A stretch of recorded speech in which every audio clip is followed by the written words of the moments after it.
In the midst of the chaos and despair of the Second World War, a tale of heroism emerges. The story of Samuel Serafín Vigil.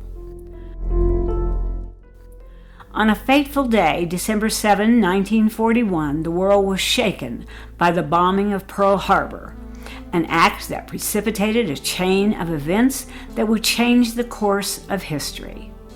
The Japanese invasion of the Philippines began shortly thereafter, plunging the region into chaos and desperation.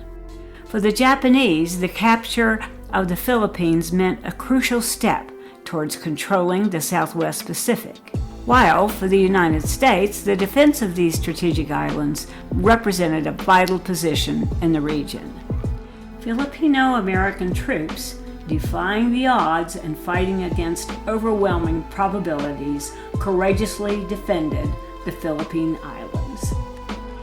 However, the lack of vital supplies, shortages of proper medical care, and the relentless Japanese advance brought them to the brink of surrender.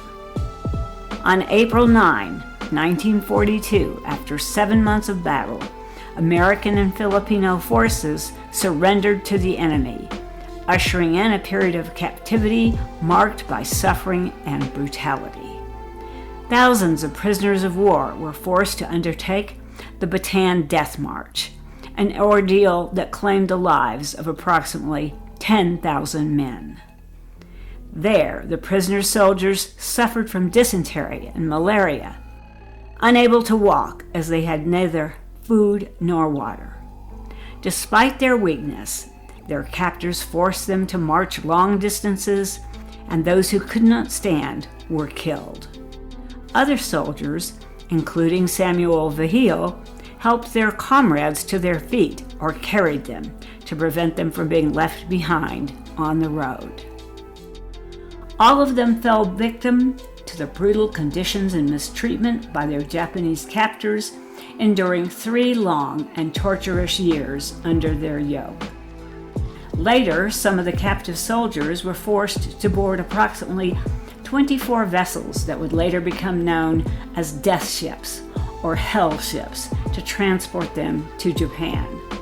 Of these 24 ships, only 5 reached their destination, as the remaining 19 were sunk by Allied forces who were unaware that there were American prisoners of war aboard. The prisoners who boarded these ships were crammed into the darkness of lower holds of the cargo ships in overcrowded and poorly ventilated cargo holds, with no space to move and seated permanently. Diseases, malnutrition, and dehydration spread among the prisoners, claiming many lives. The corpses of those who did not survive were stacked on pallets and thrown into the sea. Those who remained had to share a bucket of water and a bucket of food. Some of the prisoners were liberated as Allied forces advanced and liberated areas occupied by Japan as part of military campaigns in the Pacific. However, for many prisoners, liberation did not come until after the official end of the war. After Japan's surrender in August 1945, Allied forces also regained the Philippines and ended the cruel captivity of prisoners of war. Among those who survived was Samuel Vigil, whose journey home marked the beginning of a new battle for survival.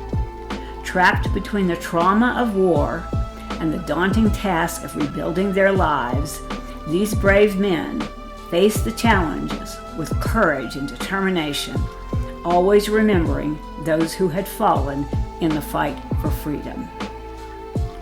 However, returning home did not mark the end of suffering for some.